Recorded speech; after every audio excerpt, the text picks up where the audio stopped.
जी तो नाज़रीन, ड्रामा तो बहुत ही इंटरेस्टिंग होता जा रहा है। असफंद और मिरहा के दरमियान दूरियां ख़त्म होती जा रही हैं और वहीं पर दूसरी जानिब अनाइज़ा को पड़ने वाला है मिरहा से थप्पड़।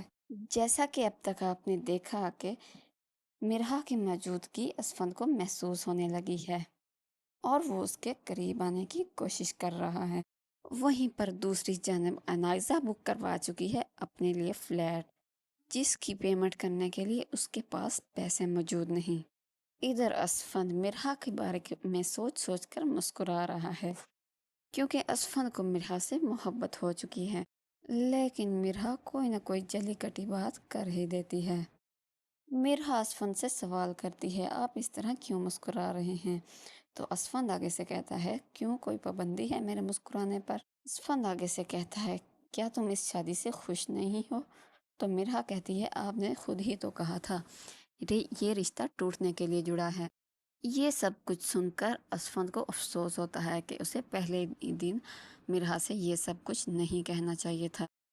असफंद अपने रिश्तों को मजबूत करने के लिए मिरहा के लिए गिफ्ट लेकर आता है, फूल लेकर आता है। वो इस रिश्ते को आगे तक निभाना चाहता है।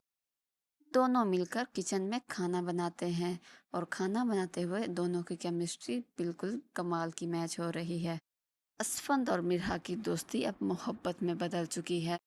ऐसे में मिरहा की सालगिरह आ रही है और असफंद उसके लिए सरप्राइज प्लान कर रहा है बहरोज साहब के साथ मिलकर। सब मिलकर मिरहा के लिए सरप्राइज प्लान करते हैं और उसकी बर्थडे सेलिब्रेट करते हैं। सब बहुत खुश हैं और ऐसे में एंट्री होती है अनाइजा की अपने बाप के घर, जो ये सब कुछ देखकर जल भुनकर कोयला हो जाती है। अनाजा आते ही अपने बाप पर चिल्लाती है कि मुझे जायदाद से आग कर कर आप सब लोग यहाँ पर बर्थडे सेलिब्रेट कर रहे हैं। मैं इतनी आसानी से ये सब कुछ मिर्हा को हड़प नहीं करने दूंगी। ये सब कुछ करके आप मिर्हा के दिल में तो अपनी जगह बना सकते हैं, लेकिन गुल का क्या? वो तो आपकी तलखियां बर्दाश्त करते करते इस दुनिया से चली गई। बचपन से लेकर उसके मरने तक आपने उसके साथ क्या क्या नहीं किया बाप। ऐसे में बहरोज साहब को एहसास होता है कि वाकई वो बचपन से लेकर अब तक मेरी मोहब्बत के लिए तरसती रही और श्री बेगम की असलियत इनके सामने बताने की कोशिश करती रही, लेकिन इन्होंने उसकी कोई बात नहीं मानी और इसी गिल्ट की वजह से वो अपना दिल पकड़कर वहीं पर बैठ जाते हैं। श्री बेगम पहले ही अपनी शादीशुदा ज़िंदगी बहुत मुश्किल से गुजार रही हैं, क्योंकि उनके शौहर को भी अब उसमें कोई इंटरेस्ट नहीं रहा। वो भी उससे अलग होने की बातें करता रहता है। ऐसे में अनाइजा ये सब बातें करके श्री बेगम की ज़िंदगी और मुश्किल में डाल रही हैं। बहरोज साहब अनाइजा की बातों की वजह से हॉस्पिटल पहुंच जाते हैं, लेकिन हॉस्पिटल में भी अनाइजा अपनी बातों से बाज नहीं आती।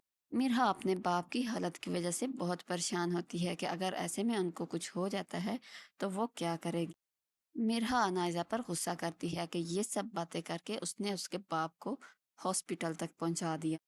ऐसे में शारिक भी अपनी बीवी के हक में बोलता है कि तुम लोग उसका हक खा रहे हो और वो अपने हक के लिए आवाज भी ना उठा। और मैं अच्छे से जानता हूँ कि असवंत तुमने मिरहा से शादी सिर्फ और सिर्फ उसके पैसे के लिए की है। अनाइजा बेचारी तो रास्ते से हट गई और तुमने सोचा कि ये सब कुछ तुम्हारा हो गया। ऐसे में असफंद को गुस्सा आता है और वो शारिक का गिरेबान पकड़ लेता है।